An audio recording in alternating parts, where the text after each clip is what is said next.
Welcome back to the summit. I am your co-host, Melissa Bright, and I am joined here today by Katherine Woodward Thomas.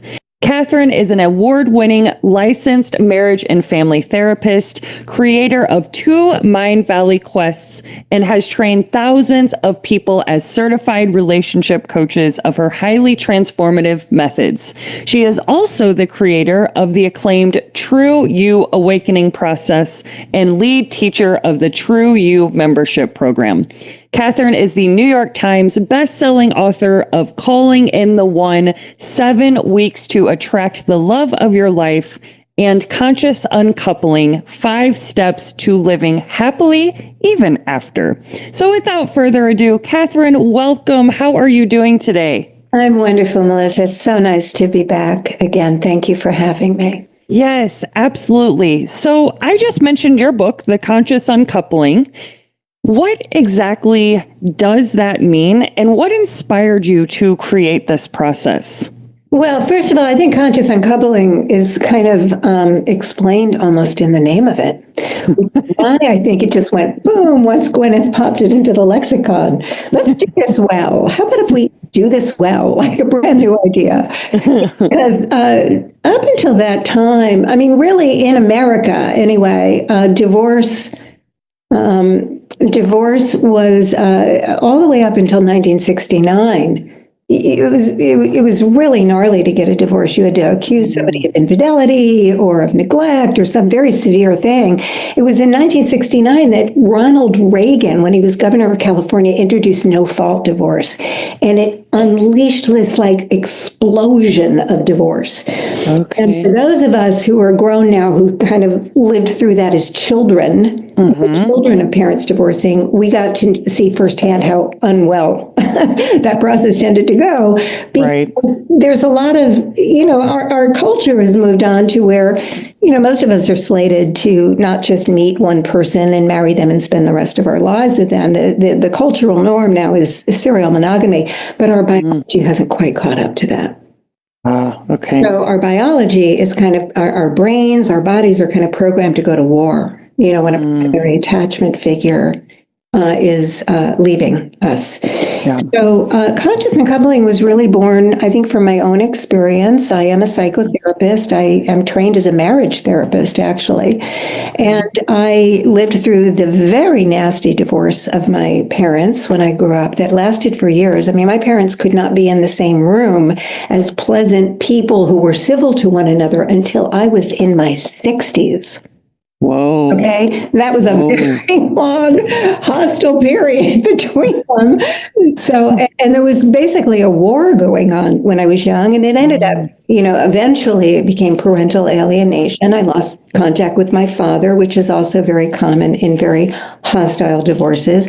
And of course, it impacted my relationships and my sense of self-esteem and my sense of security and safety in the world, where I belonged, who I belonged with, all of those very primal things that we try to get right for our children.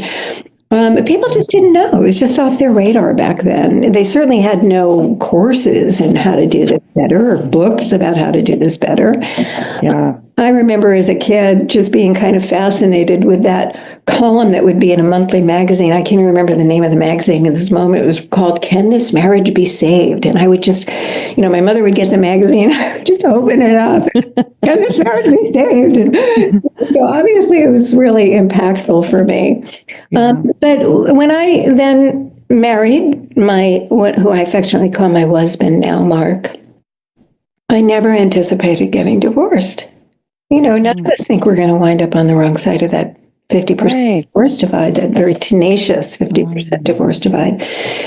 But it did happen, and there were many reasons, which I try and explain in the Conscious Uncoupling book as elegantly as I can. But there's a lot of different ways to tell a story. And the way I told it was one way that was truthful, and there were other ways that I could have, but it wasn't really about me. It was about the person who picked up the book and was suffering and was, really in deep shame, was either in the position of being the one who wanted to leave and was racked with guilt and questions about how much am I obliged to this person? How much am I how much do I need to give them? What can I give them to lessen their suffering? Or it's the person who is being left, who's devastated and doing anything they can to hold on to that relationship. One of the things that happens in the brain, which is so bizarre, but it makes sense in the context of our history, where if you wandered away from your tribe 1,000 years ago, you would probably die. So it gets very high stakes in the body. But one of the things that happens in the brain is that when one is being left, all of a sudden, instead of, the kind of logical thing, which is that the brain starts investing less in the connection, what happens is that hormones start to be released that create love and attachment that were similar to when you were first falling in love. So it's almost cruel what happens in the body. And this is where people get obsessed and they can't let go and they start to do all sorts of, humiliating things. And it's also where people are in danger of forming a negative bond to replace a positive bond. Because in the brain, any bond is better than no bond. So you can go from soulmate to soul hate and very quickly. And if you think about hate, it's not a neutral emotion. It's actually quite invested, quite involved, quite obsessed, and very, very attached. So, that's what we're dealing with when we say, okay, well, let's, move on. This was a relationship for a season. I don't see a future here, or I see a compromised future. Our values in America in particular, and I am American, so this all gets created from American perspective, although it's going out all over the world. And I just got a call from some wonderful folks in Sweden who want to popularize conscious uncoupling there because they're having a similar problem with a lot of hostility and divorce. But in our journey to self-actualize. And our value of self-actualization in America. If you think of our culture, this kind of can-do entrepreneurial spirit, you can become anyone in America. That's the ideals that the country was founded upon. So a lot of us are kind of programmed for self-actualization, and it's actually sometimes at odds with our our vows to until death do us part. So we wrestle with these. We are torn. So while there's beauty and nobility very often and goodness in the ideal of till death do us part, I think as a psychotherapist, as a marriage therapist in particular, and as a spiritual person who's devoted to the power of love, we have to say, well, what does love look like now? What does love really look like now? Does it look like supporting that person to move into what is really feeling to be next for them, their calling? What does it look like when we're trying to, untether our lives together, uncouple? We really haven't had models to do that well. There's a lot more now that conscious uncoupling, it went out into the lexicon with Gwyneth and Chris. It initially got a lot of pushback with, a lot of making fun of Gwyneth. Boy, has she proved us wrong. Great model. She and Chris, they've been a great model. And, for whatever she feels about conscious uncoupling, it's stuck. So, Gwyneth now is very identified with conscious uncoupling in the media. So it keeps the conversation going. She's doing a great job. So I'm very grateful to her and to Chris. But I think, it was time to learn a new way. However, that doesn't mean we just skip to, let's be friends. Let's be peace. Let's do this peacefully. Let's do this amicably, because there are things happening in the brain, in the body, in our finances, that are very scary, very overwhelming, and that will very quickly slide us down that rabbit hole of hostility. We saw it in the Jessica Parker series Divorce. If anyone that, right? They all start out, they're conscious people, they're good people, we're going to be friends, they're going to do this well. And really within like 3-4 episodes, you're like right in the gutter. It's very easy to go. It happens. And it happens for most of us. So, Gwyneth and Chris, they also had endless resources. Most people don't. And when your home is threatened, time with your children is threatened, your friends are threatened, your social circle, your social standing in the world, all these things are very scary to go through. So what conscious uncoupling is, as I create, it came to kind of represent this, let's do this well, souped up, amicable conversation around divorce. But really, I wrote it for the person who was reactive, heartbroken, angry as hell, obsessing, couldn't get through it, really just struggling, and really meeting that person where they are. How do you do this well in a way that is aligned with your ethics, where you can look back and be proud of yourself instead of humiliated, where your kids are going to be okay, and where you have a better shot at having love on the other side of this? Oh my goodness. I can't imagine how many people have read that book or need to read that book, because we say so many times there's not a guide to life, let alone this area of life where divorce, where emotions are just all over the place. You mentioned even just a couple of things that we have to start worrying about and thinking about. And I think it's just incredible that you've created a book to be able to help people so they don't feel so alone, Yeah, it's really written as a companion. I go right into the center of it. As a matter of fact, authors will tell you this, that when you're writing a book, you're kind of swimming in the material that you're writing about. All sorts of shenanigans can happen in your own life. I'll tell you, that was not an easy book to write. First of all, I am a therapist. I've had many years of therapy, and I've done all sorts of work on myself in different domains. But when I was writing that book, I needed a therapist just to contain me, because I was getting crazy. I really wanted to write it from the center of it. Yeah. Right. Yeah. And then, of course, when I launched the book, it wreaked havoc. There were all sorts of shenanigans going on there about attorneys who were supposed to do certain things, didn't do it properly, and committed malpractice. And it's like, oh my gosh.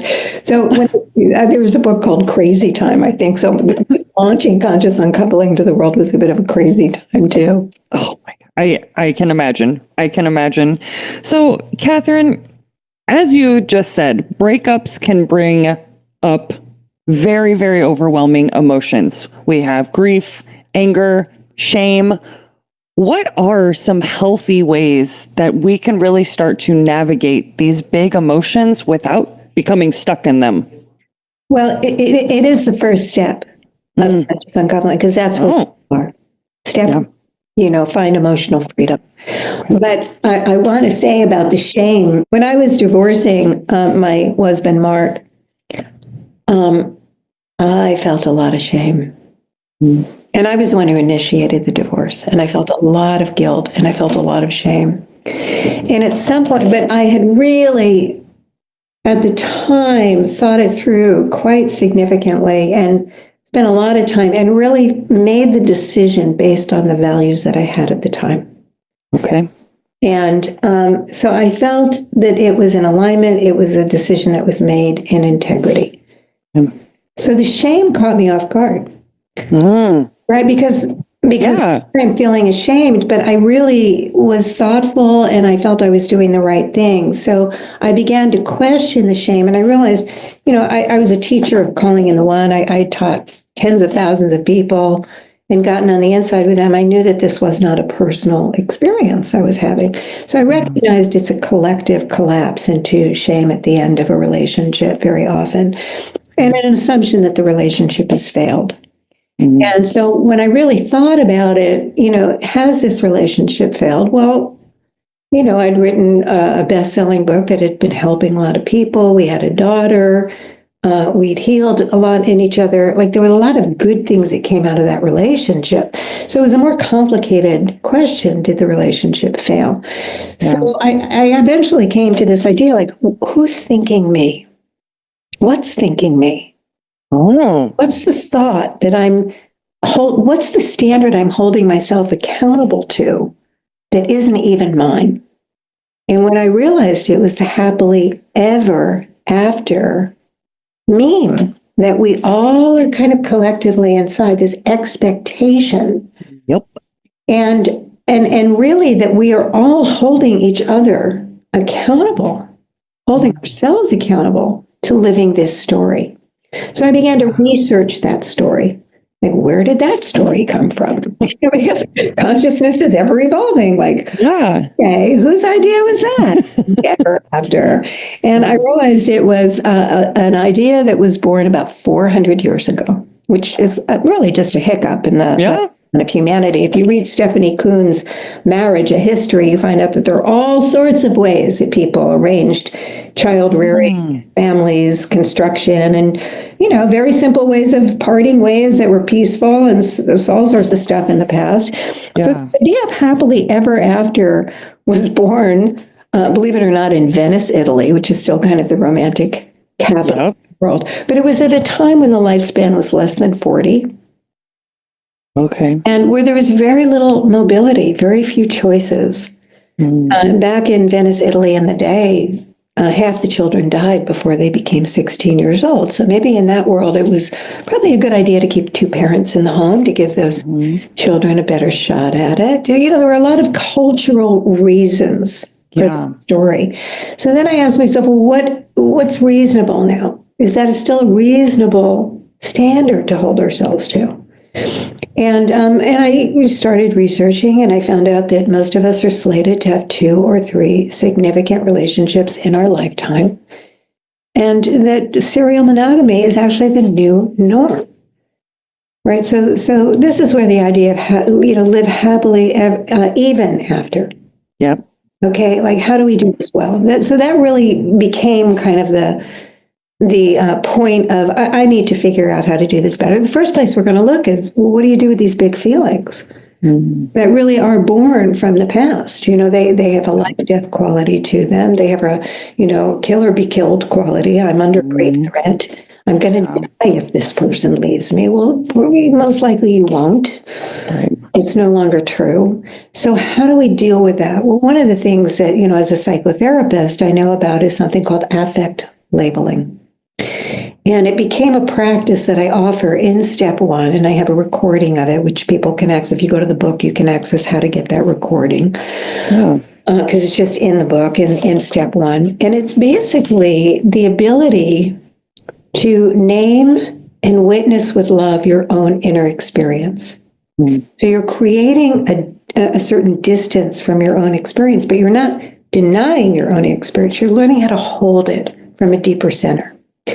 And so there's been studies done also that when you address yourself in the third person, that there's more emotional regulation that is available to you. So if you're feeling out of control, you're so angry, you're so hurt you can't get up out of bed, you're so bereft that you can't eat a meal, what you do is you just sit with yourself for a moment, and you might say something like, Catherine, sweetheart, what are you feeling?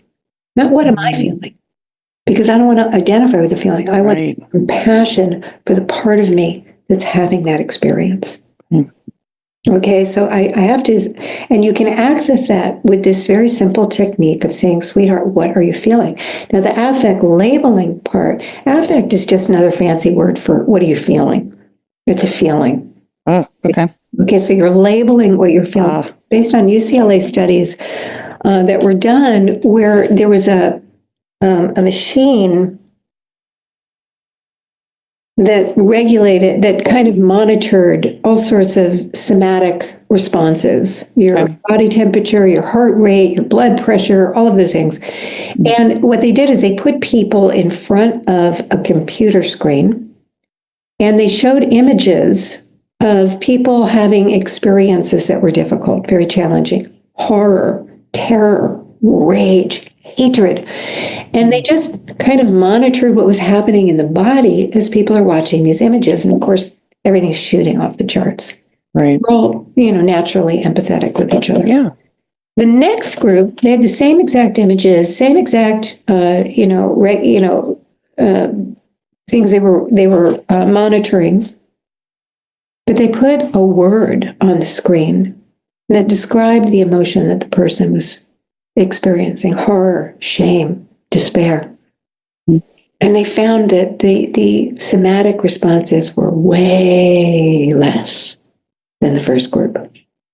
So what that shows us is that when you put a label to the emotion, the body calms down. The word becomes a container for the experience. So you say to yourself, sweetheart, what are you feeling? And then you just name one emotion. You might have 28 emotions happening all at once. You probably do, and they probably don't even make sense with you. I'm grateful and I hate them. Right? So right at the same time. Yeah. But you try and isolate. I feel a tremendous amount of hatred right now. And instead of fixing that or turning away from it, you just sit with it and you witness it. You say, I can see that you feel great amounts of hatred. You make space for it. If it's really overwhelming, you add Tonglen.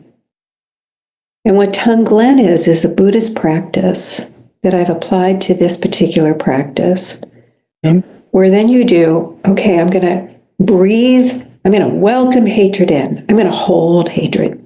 I don't want it to go. I want it to get into my heart. I'm going to welcome hatred into my heart. But on the out breath, I'm going to breathe out a blessing to all beings throughout the world who are experiencing this very same emotion right now with me. May we all be blessed. May we all be free. That becomes a big enough container for that big emotion. It begins to lower your own reactivity. And then you just go with the next one. What else are you feeling, sweetheart? Oh, I can see that you're feeling so much sorrow. You just honor it.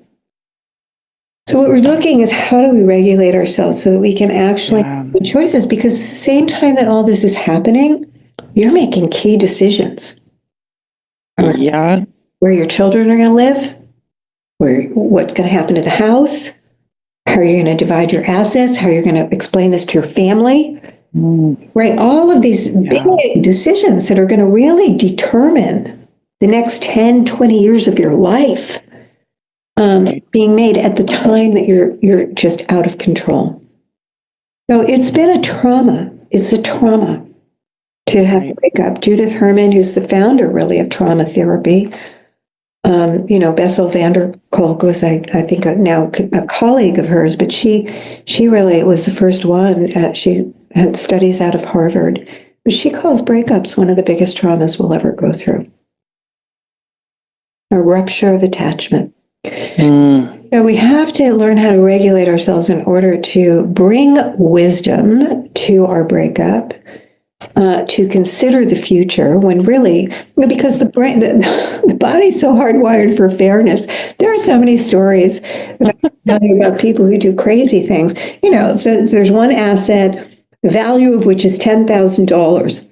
But they go through the attorneys and they spend $30,000 to get that asset. Why would you spend $30,000? Because we are hardwired for fairness. And studies have shown that if something unfair is happening, we will, to our own detriment, fight for fairness.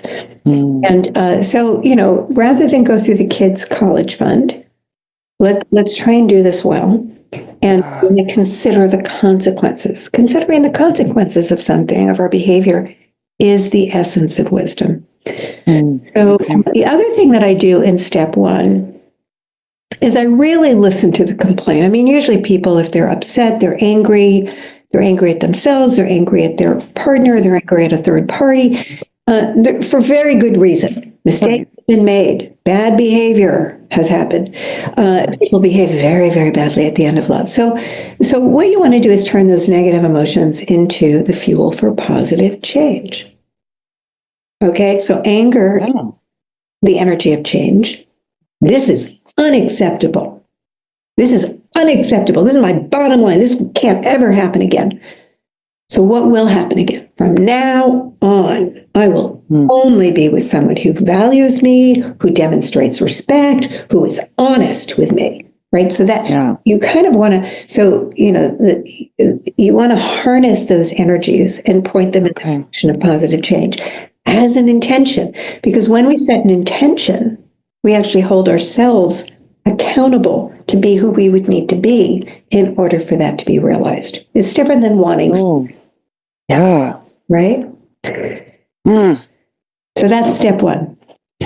Long answer to your question. What do we do with feelings? No, I love it. And you gave us a practical, step that we can really do and that we could start today if we wanted to. So thank you for that. And you've touched a little bit on this already about these behaving badly at the end of love.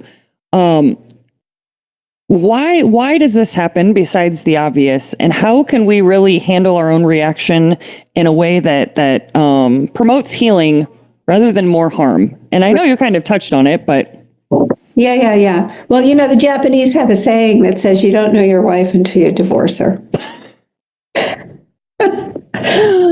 Truth. I think divorce is a litmus test of character. Yeah. It is. Because you're going to have those impulses. And particularly if you're divorcing someone who is indulging those impulses in themselves. Right. One of the things we want to be careful of is to not let the least conscious person be in charge of how this is going to go. And that's a very common thing. That's where people get really stuck. Because if you were in relationship with somebody who's really doesn't hold themselves accountable to be decent, who is victimized, who are victimized, justify victimizing others. Yep. So how do you do this well? Well, step 2 of the process has to do with giving up your righteousness about your victimized perspective. Ooh. And it's really about the reclamation of power. Okay. If you're victimized, it means the other person has power over you. So the point of power is always self-responsibility. Yep. So how do you take responsibility without beating yourself up, without being overly responsible for the bad behavior of others? And I think really what's happening for most people, but particularly those people who have been left, even if you saw it coming, it's very common to get very obsessive over every little detail. You're going kind of combing through the past. When did this start? Did he have an affair? Didn't she? Did she steal money? Was she being honest at that point? Right. Did I really do that? Did I say that? What did I mean by that? You're kind of going over it and over it because in any trauma, whatever is happening is bigger than your capacity to hold it and to integrate it. That's what's happening in the obsessive part. Yep. So whatever is going on or has gone down is just, it's got your world inside out and upside down. Most of us think if I'm a good person, then only good things will happen to me. And when something bad happens to you or somebody treats you poorly, even if they're not treating you poorly, but they suddenly, they fall in love with someone else. And it's so unfair. It's so unexpected. It's not at all. Yeah. Promise was. It doesn't make any sense. And they're trying to be decent about it, but it is what it is. Right. So, it's going to be more than you can tolerate. Yep. The way that we're telling the story, though, when we're going over and over it in our mind, is generally incorrect. The way that we're telling it is generally from a victimized perspective, from a I'm going to beat myself up perspective, I'm going to beat that person up perspective. And that never forwards anything. It doesn't get to a completion. It just goes, kind of spins us down into a spiral of even greater despair. And usually we'll come to a conclusion, I'm just not good at relationship, or love isn't trustworthy, or men are this way, or women are this way, or, we just come to false conclusions and that limit love moving forward. And I always think of breakups as a crossroads. And you're either going to live a lesser life in the aftermath of a bad breakup, or you're going to live an expanded life. Yeah. Obviously, we're looking like, how do you live that expanded life? Yeah. Well, this is a tough pill to swallow, but it's the best way forward, is to learn how to objectively and with compassion on yourself look at your own choices and behaviors that led to this experience. So even if the other person cheated on you, Right. right? So it's a very mature step. It's a difficult step, but it's the growth step. And it's the difference between post-traumatic stress and post-traumatic growth. Mm-hmm. Where did I give my power away? What motivated me to do that? How might I take my power back? Mm. Where was I dishonest? In that case where I gave, the example, he cheated on me. How was I rejecting of him before this even happened? Mm. What's my part in setting this up? That he would need to go outside the relationship. Really, what was my part? Not like I'm making myself wrong. Right. But if I was love avoidant myself, if I was, constantly pushing on him in a critical way, Mm-hmm. there's consequences. Right. Those behaviors. I alienated him. I made him feel I was his enemy. I mothered him and became, non-sexual to him because I was his mom trying to compensate for, his ADD. Instead of growing together and tackling this together, I just started controlling him everywhere. Like you've got to understand. So this is a wisdom step for sure. Yes. Because here's the thing, where you want to get to in this step is what will I never do again? Or what will I always do from now on to create greater health in all my relationships? If Yes. in the case of I mothered this person, probably I got into the relationship because I didn't feel safe in relationship and I was looking for someone I could control. Or I didn't feel like I was enough, so I chose someone who really wasn't enough for me, and then I was going to make that person my project. This is where you have to get to if you really want to graduate from this. Amen. Amen. I've done this step. Yeah. It's liberating. It is liberating. The truth shall set you free. It is liberating. Yep. And it's painful to see it. And usually when people see themselves as the source, there's grief that comes up. Right. But I think put that grief to good use by making a commitment to never do this again. And goes right into, truthfully, the next step of the process, the 5-step process I created, is what's the core identity that you were in the relationship that kind of set up that dynamic. So the I'm good enough identity or the I'm alone identity. I'm just going to I'm going to people please you. I'm going to avoid conflict. That's the I'm alone. I'm going to avoid conflict like the plague because I don't want that person to leave. Because there's this relational aspect to the I'm alone, what I call false center, source story. I'm alone. Other people always leave me. I can never get my needs met. So how am I going to have a relationship now? Yeah. Well, I'm going to, never have a conflict because conflict's the beginning of the end. But we now know, from the Gottmans that if you don't have conflict, you don't root the relationship down. Terrence Real talks about that. Yep. So you're essentially self-abandoning all the time. So you're leaving yourself alone in the relationship. There's really only one of you there. You're just going to people please and organize around the other person. So there's all sorts of ways that we are the source of our experience. Yeah. That's what we have to graduate to, go all the way down to the great thing about heartache, the great thing about losing everything, the great thing about what we call a schema fracture, which is a therapy term for your whole life just got demolished and everything you thought was, and expected is upside down, inside out, is you're broken open. And everything that's not really working that you've been compensating for, all the lies you've been telling yourself are now up for grabs and up for review. And so it's, you're going to be suffering. So why not do the work while you're suffering? Why not? Why not? Don't waste. Seriously. Do not waste a good Oh, I love that. Oh. Out of the 5 steps of conscious uncoupling, those are the first 3. Okay. The ones Gwyneth and Chris did not talk about. They only talked about 4 and 5. Okay. Okay, so 4 and 5 are about how do you create your happily even afterlife. Ah. Okay, so you have step 4, which is about becoming a love alchemist, being the leader of love, not the reactor to whatever is going on with the other person and how badly they're behaving. You're bringing decency, you're bringing fairness, you're bringing the best of intentions, you're introducing generosity into the field. Okay. Right? Can I give this person a parting gift? Can I help them to move?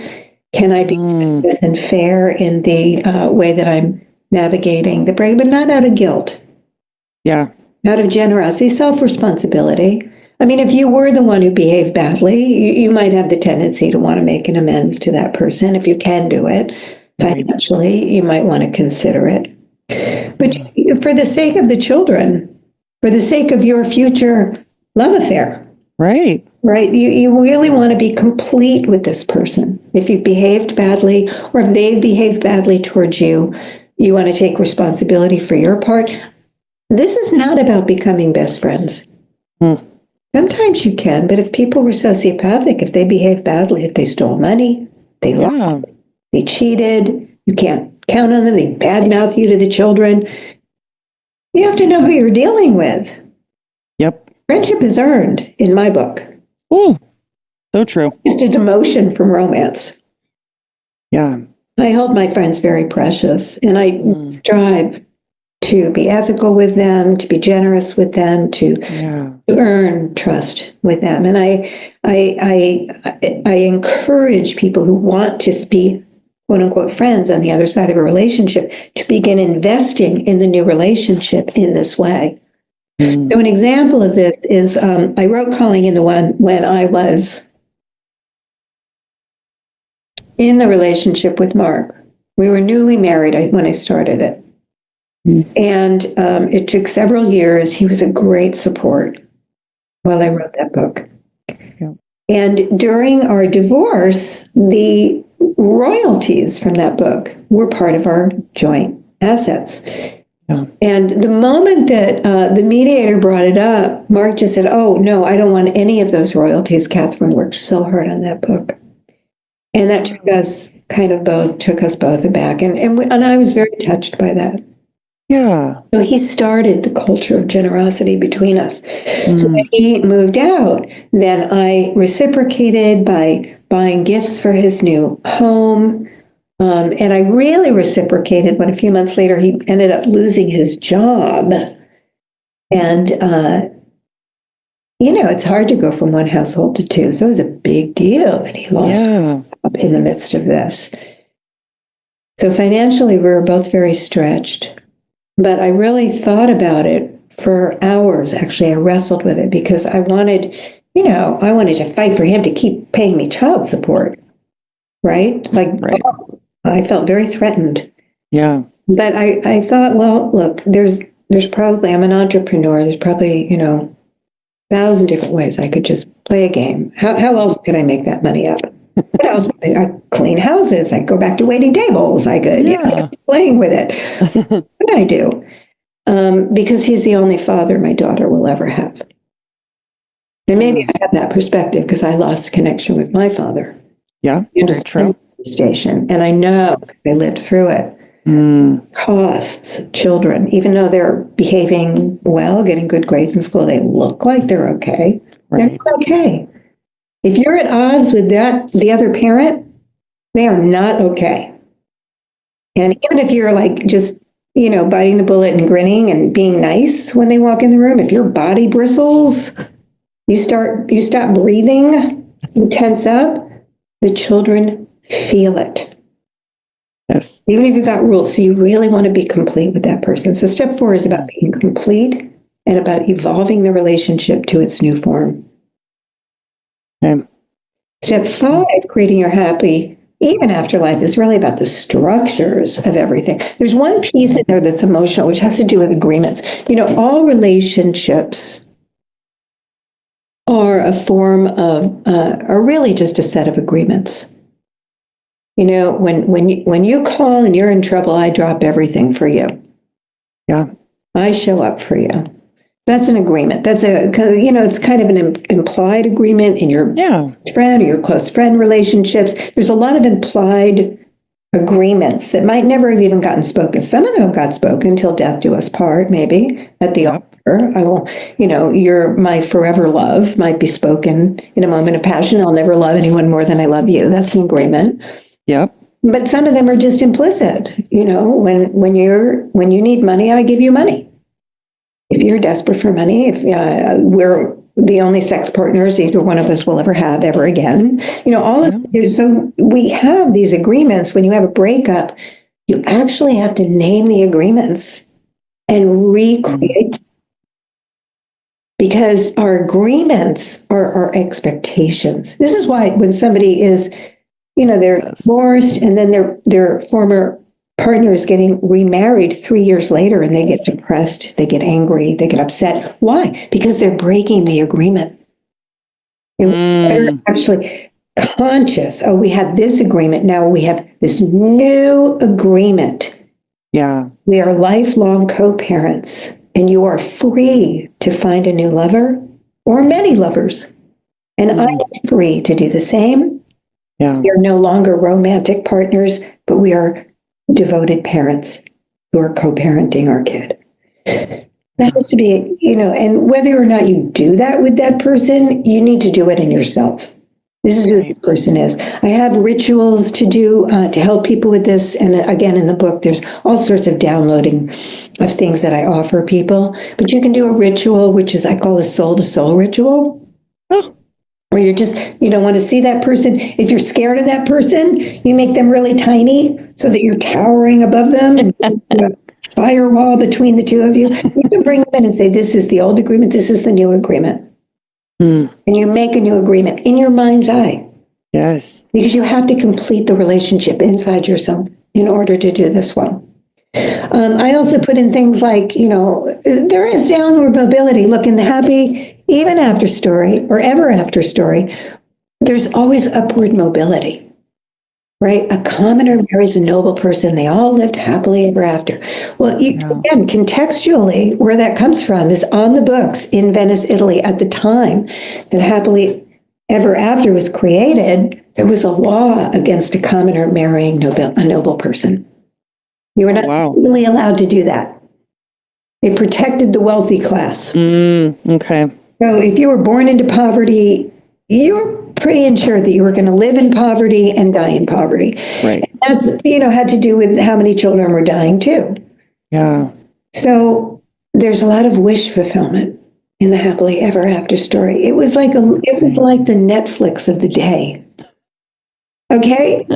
Or, they had hard lives. Yeah. Illiterate because it was post-Renaissance time. So they would read these stories. They would feel, oh, I just watched a good episode of, Sex in the City. I feel better. That's so true. Call the Midwife is my new favorite program. I feel better after watching it. So, we have to really see what's thinking us and begin to evolve our awareness to the point where we can make choices that are in alignment with our ethics rather than our impulses and our overwhelming emotions. Okay, this is what really completes things for us. So there is a sense, look, statistically, for about 3 years after a divorce, everybody has a bit of downward mobility. Okay. That goes against the expectation. Yep. Marriage. So you have to tolerate it well. In my case, I didn't need it to go to downward mobility, but what I ended up doing was selling our joint home and moving into an apartment complex where Mark was on one floor and I was on another floor in the same building, so our daughter could just go back and forth as she wanted. Oh my goodness. That's awesome. Yeah, it was. That's genius. And I never really liked it. Okay, I didn't really like the apartment. I decorated it as best I could. Yeah. I was happy to leave it when she finally graduated high school. Oh my goodness. But it just seemed like the right thing to do. Yeah. Right. So look, it's not always pleasant, but we have to be responsible for the choices we've made. There is a bit of karma cleaning. If people always like when they want to do conscious uncoupling and they write me and they say, oh, but I was with a narcissist. And now I've got 3 kids to raise with this person and they're torturing me. Yeah. Right. So then, how do we deal with that? This isn't a Gwyneth Chris situation. Mm-hmm. How do we deal with that? Well, we're all grown-ups and we have to be responsible for cleaning up our messes. If you had a tactic for safety called invisibility, you disappeared yourself and pretended you had no needs to be the perfect person to be chosen by this wonderful person. There's consequences then to making children with that person. Like we have to be grown-ups. But here's the thing, if you're an adult and you decide to have children, you want to be the grown-up in the room. You don't want to expect your children to have to be the grown-ups. Yeah. It's great maturity. And you probably won't, if you really do this, well, you probably won't ever make that mistake again.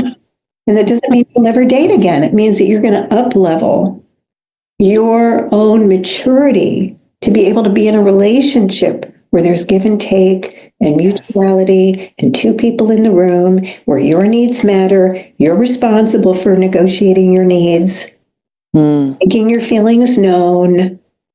So you're able to, listen to the other person and you recognize that they need to listen to you. You're going to choose somebody who cares about your feelings and needs, even though they can't meet every one of them, but they care. Right. They care. That's that. So that you want to do that from the first date. Anybody who was married to a narcissist really was great at pretending they had no needs. Right from the get-go. Where do you want to go for dinner? Wherever you want to go. Fine with me. So you have to be a little bit of a troublemaker early on. Well, I don't know if I want Chinese. I think I'm really in the mood for Italian. Right? Like just, make a little trouble here. Tell somebody who you are, what you need. Bring yourself to the table. Be honest about what you feel, about what you need, and see how the other person responds. Narcissists only choose people who are very low maintenance. Right. Yep. Oh. All they really want is for you to just, organize around them. Yeah. You have given us so much goodness. We went through all 5 steps. That is awesome. I literally have taken down 2 pages of notes. I have learned so much. Thank you for giving us all of those steps. Now I know we have just a little bit of time left, but I did want to ask you this question. For anybody that is currently watching, feeling heartbroken, feeling hopeless right now, what are some words of encouragement or guidance you would offer to help them really begin their healing journey? Yeah. If you're feeling like the person who left you or that you left was actually the one, the highest and the best, and you'll never find anyone as perfect a match as they were for you. The commitment you need to make to yourself is to become the version of yourself that wouldn't even be interested in that person anymore. Oh. Okay, this is a growth journey. This is a growth journey. And on a personality level, we hate it. On an ego level, we hate it. We're insulted, we're offended, we're crushed, we're embarrassed, we're shame-based, like all of that stuff is going on. But your soul believes that more is possible. So you have to let your soul guide you on this one. You have to really radically trust the overall goodness of life. That this is something that on a soul level, you are actually being set free from patterns that started in your childhood. You created a life that was a compensation for what you missed in childhood. And now what life is bringing you is the awareness of how limited that life was and the opportunity to really be free. That was very, very good advice. We might not have been expecting that, but you said it. This is going to be a growth journey. This is what you have to do to grow. You're in the center of hell. you're in the center of hell. Yeah. And the only way out is through. Yep. And to do that elegantly is really the guidance that conscious uncoupling provides. So, I am grateful to Gwyneth Paltrow and Chris Martin for popularizing conscious uncoupling and also for breaking that glass ceiling about, breakups are hostile and bad. I mean, the whole legal system is organized around hostility, really. There's a lot of attorneys now who are looking for alternative ways to do this, but it's gnarly just to hire an attorney. We're working with attorneys now to find our way to a more productive way to do this. But it doesn't, what Gwyneth and Chris didn't speak to was the humanity and how different this is. So if you're going through it, first of all, I'm sorry. I'm so sorry, because it really can be one of the hardest things that we ever have to go through. Yeah. But at the same time, it can actually be a catalyst to a whole new life, a whole new level of freedom and happiness, and where you really feel free to become the truth of who you are and live from that truth, your value, your worthiness, your power, how much you deserve to be seen, to be supported, to be loved just for who you are. Yes. I agree. I've never been married, but I have went through a really gnarly breakup, and the afterwards, I've grown so much, and I'm at the best stage of my life, and it was because of that relationship helping me grow, and then who I became afterwards. So she's right. She's right, ladies and gentlemen. She is right. Yeah. Now, where can people find out more about you and your work, Katherine? Well, my work is really growing into the exploration of step 3, which I really didn't actually even go deeply into in this conversation, this true you work. Because what I find is that most of us are, we get into trouble in our relationships when we get quote unquote triggered, right? We go into that place. We all know what that is. We get reactive. So when we go into that reactive place, the meaning that we're making, the self that we're sourcing from, I'm not good enough, so I'm going to make myself, overdo everything. I'm going to give to prove my value to you, which of course creates just the opposite effect. Yes. Or I'm not safe, so I'm going to be really defensive, which of course is the lack of safety for the other person and escalates the lack of safety. So we really are the source of our own experience. And one of the things that I offer in step 3, and that really is the foundation of the new true you work that I'm engaging. I have a new book coming out in just a few months on this, What's True About You. Oh. And it's really this process of being able to locate the deeper truth, particularly when we're triggered, and contain that younger part of us that's in that other story, so that we don't act from there. Because if we're interpreting through that lens, we're going to react from that lens. We're going to actually create evidence for that story. And that's where we get into a lot of trouble. Process. This happened to me in childhood. This happened to me. We're trying to get out of this story. But there's no way out here until you do it internally here. Okay. And the quickest way to do it is to say to yourself, when you're in that space, sweetheart, how old are you? Because now you've differentiated your adult, resourceful self from that self in your body.